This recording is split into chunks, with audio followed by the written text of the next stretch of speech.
Blurred, and nowhere as vividly as in Night Springs.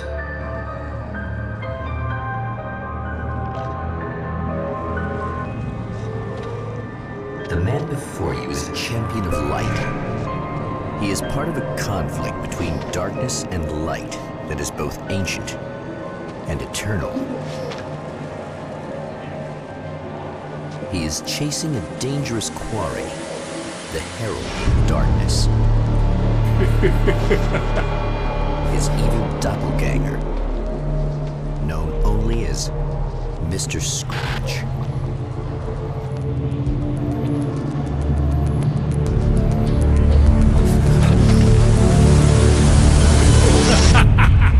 I'll catch you eventually! Maybe. But what are you gonna do then? By then, I'll have had my hands on everything you love.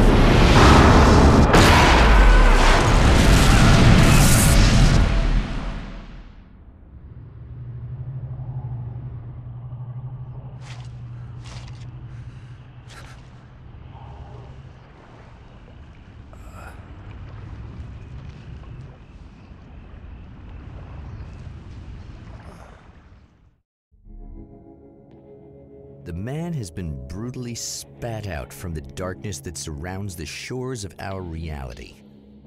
He has come to fight a decisive battle in Night Springs.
That again, huh?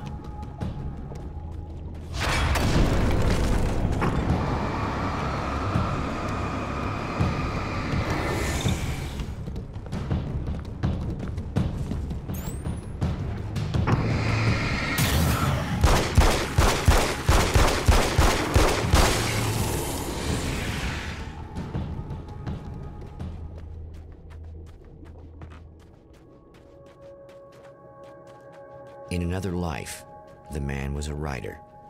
He still practices that art, forging weapons of war out of ideas. But the violent currents that brought him here have scattered the pages he has written.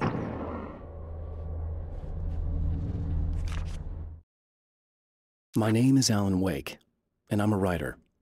I didn't become one overnight. Like most writers, I struggled with it. A short story here, an article there. Then I got lucky and spent a year as a staff writer on the Night Springs TV show. It wasn't a great American novel of my fantasies, but it taught me discipline and craft, and the difference between wanting to be a writer and actually writing.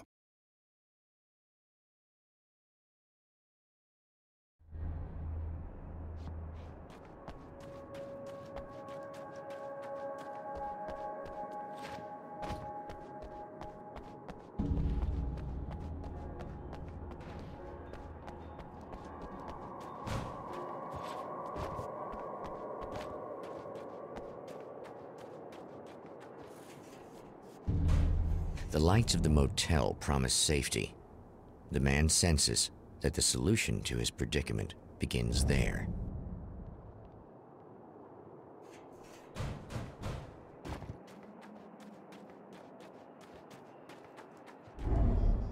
Somewhere within the Earth, space itself has been pierced, and from dark depths runs a steady flow of monsters. The man recognizes the hand of his evil double in this. He knows he must put an end to this madness.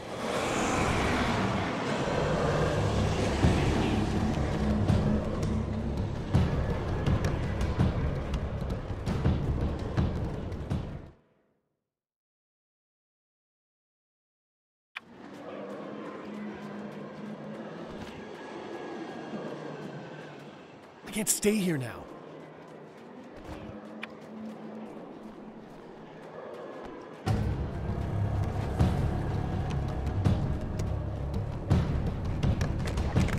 It's a little sad how many problems you can solve with buckshot.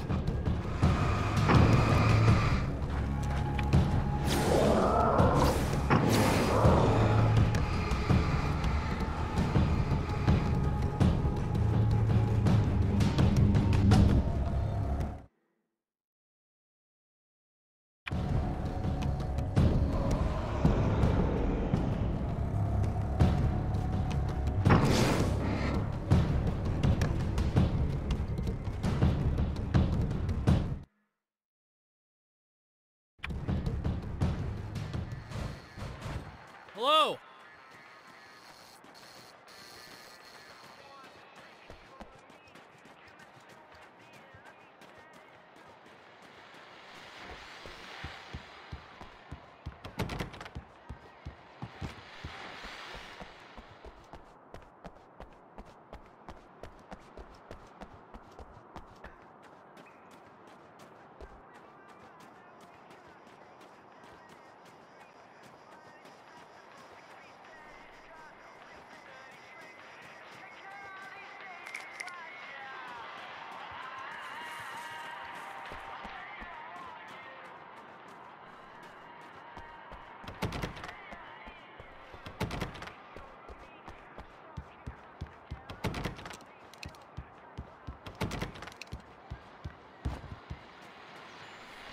Well, here you are, about to enjoy another cool Arizona night with me, Eddie Rodman, the host with the boast.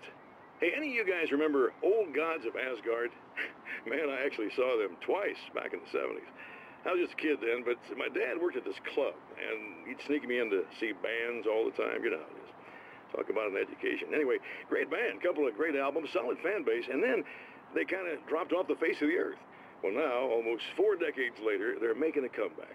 And let me tell you, these boys have seen a lot of road. There's some serious rock and roll veterans, because they weren't too young even back in the day. Well, now I've got Odin and Tor Anderson, 2 of the original Old Gods, in the studio with me, along with their manager, Barry Wheeler. Nice to have you guys here. Oh, hey, great to be here, Eddie. Yeah, hey. Hello! Now, boys, let me just come out and say this, all right? Spring chickens, you ain't. I mean, you guys, you make the Stones look young. You're only as old as you feel. Who's you calling old? Now, your last album was 1978, In the Valley of My Shadow. And then you stopped playing altogether after that. Why? And what made you do a comeback after all this time? Well, it was a sad thing. See, the original bass player for Old Gods, Fat Bob Balder, passed away in... Leukemia! Bob had leukemia, poor bastard. Yeah, after that, we didn't feel like playing no more. Long story short, I ran into these guys up in Washington, and it was obvious to me that they still got it. So I figured, hey, let's make some music, right? And they went for it. Now, Barry, you were a literary agent before this, right? Uh-huh. Yeah, and you were very successful. You represented Alan Wake, I believe, who disappeared under mysterious... Yeah, that's... Hey, I just want to talk about Old Gods tonight. Is that cool? Can we do that? Oh, yeah, sure. Listen, why don't we take a little break, and then later on in the program, we'll hear the new Old Gods single. Stay tuned, folks. Well, at least Barry landed on his feet.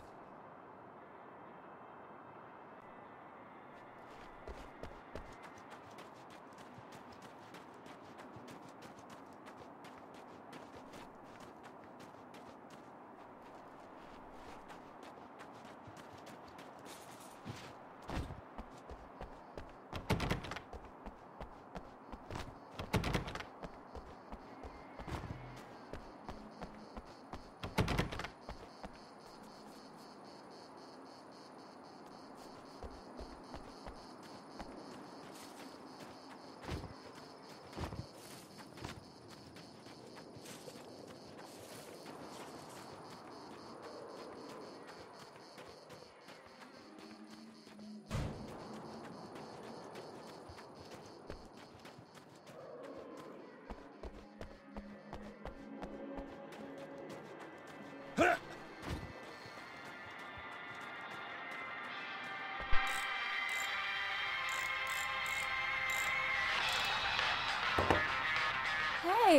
it's you. There. You remember me, right? Emma? Emma Sloan? I think you might have something that belongs to me. Really? A typewritten page? Oh, yeah, that's weird. I did find a page like that. I don't even know where it came from. It was all this weird stuff about the oil derrick and a satellite. Yes, that's what I'm looking for. Oh, well, I don't know how you knew I had it, but I guess it's yours. Listen, what's this all about? There are these really creepy guys hanging around the oil derricks. There's something really weird about them. They're dangerous. I'm gonna deal with them. Try to stay out of their sight, okay? And stay in the light. They hate the light.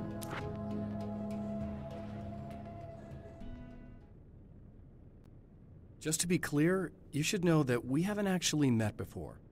Sure we have, Mr. Wake. Remember you stayed at the motel here. No, the guy you're talking about just looks like me, even if he uses my name. He's behind all this trouble.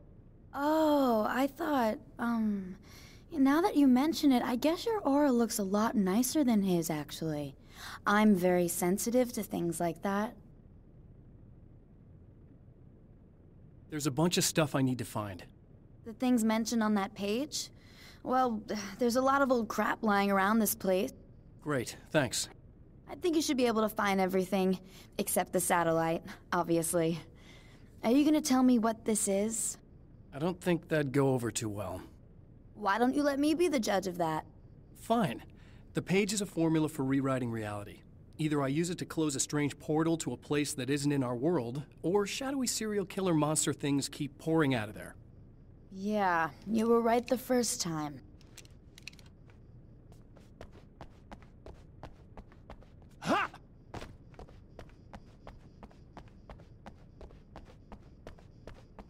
You can think what you want about me, but there's still bad guys around. Be careful.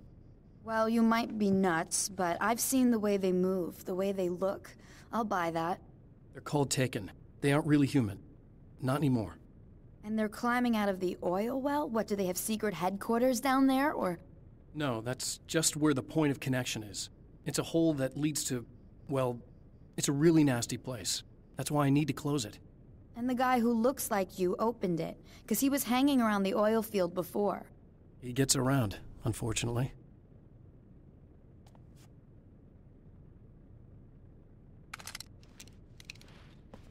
Thanks for helping me.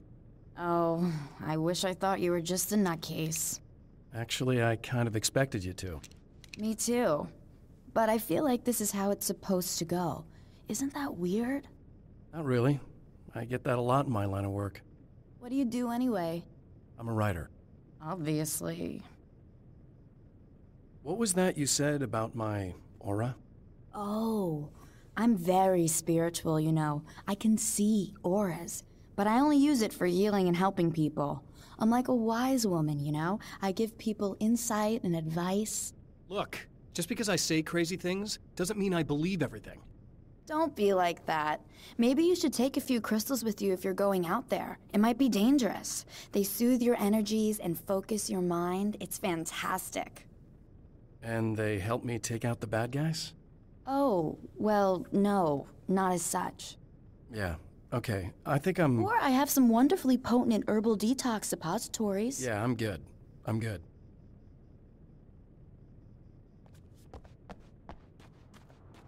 The Champion of Light recognizes the page he got from the woman. It is a weapon of his own design, custom engineered to destroy the dark portal. If he recreates the conditions of the page, a great power will be unleashed.